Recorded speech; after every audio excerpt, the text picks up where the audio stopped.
Pump with the bands. Pump with the pump with the put the pump with the bands.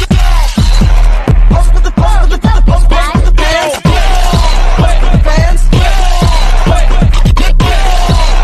Pump with the bands. Tentang pengertian evaluasi pembelajaran dan ruang lingkup pembelajaran. Evaluasi pembelajaran adalah proses yang dilakukan guru untuk mengumpulkan informasi tentang hasil belajar siswa. Nah, tujuannya adalah agar guru tahu apakah siswa sudah memahami materi atau belum. Nah, dari hasil evaluasi inilah guru bisa memperbaiki cara mengajar, memilih metode yang lebih tepat, atau menyesuaikan materi di pertemuan berikutnya supaya pembelajaran menjadi lebih baik. Nah, adapun aspek atau ruang lingkup pembelajaran. Ruang lingkup pembelajaran mencakup beberapa bagian penting yang membuat proses belajar berjalan dengan efektif. Yang pertama ada tujuan pembelajaran. Ini adalah arah atau sasaran yang ingin dicapai. Misalnya, setelah belajar, siswa mampu menjelaskan siklus air atau mampu menghitung luas bangun datar. Nah, yang kedua ada materi pembelajaran. Materi adalah isi atau bahan pelajaran yang akan dipelajari siswa. Contohnya, teks deskriptif, pecahan, sistem pencernaan, sejarah Indonesia, dan sebagainya. Nah, yang ketiga ada metode dan strategi pembelajaran.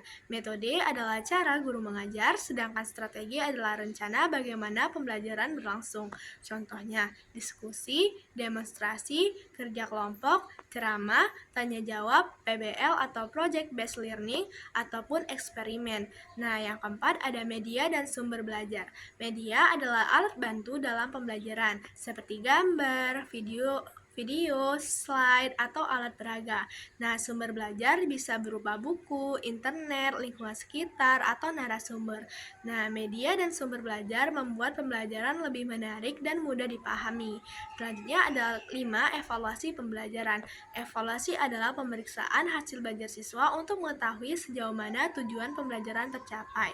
Bisa berupa tes, tugas, observasi, portofolio, atau penilaian sikap. Baik, di sini saya akan menjelaskan mengenai perspektif domain hasil belajar.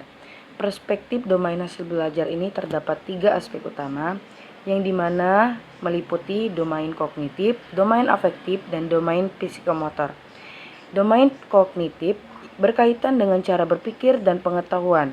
Terdapat di dalamnya itu kemampuan dalam mengingat, memahami, menerapkan, menganalisis, dan mengevaluasi. Yang kedua itu domain afektif. Ini berkaitan dengan suatu sikap, nilai, perasaan, dan motivasi yang mencakup cara dalam penerimaan atau respon dalam belajar, penilaian, pembentukan karakter, serta sikap positif. Yang ketiga itu domain psikomotor. Aspek ini berhubungan dengan keterampilan fisik dan gerak motorik seseorang, seperti ketepatan, kelincahan gerakan yang dimulai dari kemampuan sederhana hingga kompleks dan kreatif. Jadi, dengan adanya 3 aspek utama ini, diharapkan dapat menghasilkan siswa atau peserta didik yang tidak hanya cerdas dalam intelektual, tetapi juga matang secara emosional dan keterampilan fisik. Mungkin materi selanjutnya akan disampaikan oleh rekan saya, kepadanya saya persilakan. Baik, saya akan menjelaskan materi selanjutnya yaitu sistem pembelajaran yang dievaluasi. Nah, jadi sistem pembelajaran yang dievaluasi ini pada dasarnya itu merupakan tahapan ataupun proses yang saling berkaitan untuk mencapai tujuan pembelajaran atau tujuan pendidikan tertentu. Nah, dari sistem pembelajaran dievaluasi ini memiliki 6 komponen penting. Yang pertama itu ada tujuan pembelajaran. Nah, jadi tujuan pembelajaran ini kita harus mengevaluasi apakah tujuan yang telah ditetapkan itu masih relevan atau terukur dan jelas, dan apakah juga tujuan pembelajaran ini telah kita capai ataupun belum. Terus juga yang kedua itu ada konten materi. Nah, kita mengecek juga atau mengevaluasi konten materi yang diajarkan itu sesuai tidak dengan tujuan dari pembelajaran tersebut. Terus juga yang ketiga itu ada metode pembelajaran. Nah, metode pembelajaran yang diajarkan itu juga dievaluasi. Apakah seperti metode pembelajaran ceramah ataupun diskusi ataupun project, studi kasus. Nah, itu tuh apakah masih cocok ataupun relevan digunakan untuk pembelajaran tersebut. Nah, yang keempat itu ada media pembelajaran. Nah, jadi media-media yang digunakan itu seperti apakah dia menggunakan PPT ataupun yang media-media lainnya. Nah, itu tuh dievaluasi apakah dari menggunakan itu, murid yang melihat itu atau perhatiannya itu apakah dia terdistract ataupun dia teralihkan perhatiannya. Nah, terus juga yang kelima itu ada sumber belajar atau lingkungannya. Maksudnya itu seperti di lingkungan pembelajaran itu terdapat buku ataupun perpustakaan ataupun ruangan kelasnya. Nah, dari situ tuh kita evaluasi apakah yang tersedia tersebut dapat membuat kelas itu menjadi kondusif ataupun ruang kelas itu menjadi lebih efektif. Yang terakhir itu ada penilaian proses ataupun hasil belajar. Nah, kita itu harus mengevaluasi hasil pembelajaran yang telah dilakukan dengan cara seperti apakah ujian ataupun seperti tugas-tugas lainnya. Seperti itu sudah valid ataupun sudah cocok digunakan metode penilaian tersebut. Dan apakah juga dari penilaian tersebut kita mengetahui sejauh mana pengetahuan yang telah murid-murid ataupun siswa-siswa itu ketahui. Mungkin sekian materi dari saya, akan dilanjutkan oleh rekan saya. Baiklah, materi selanjutnya yaitu penilaian proses dan hasil belajar.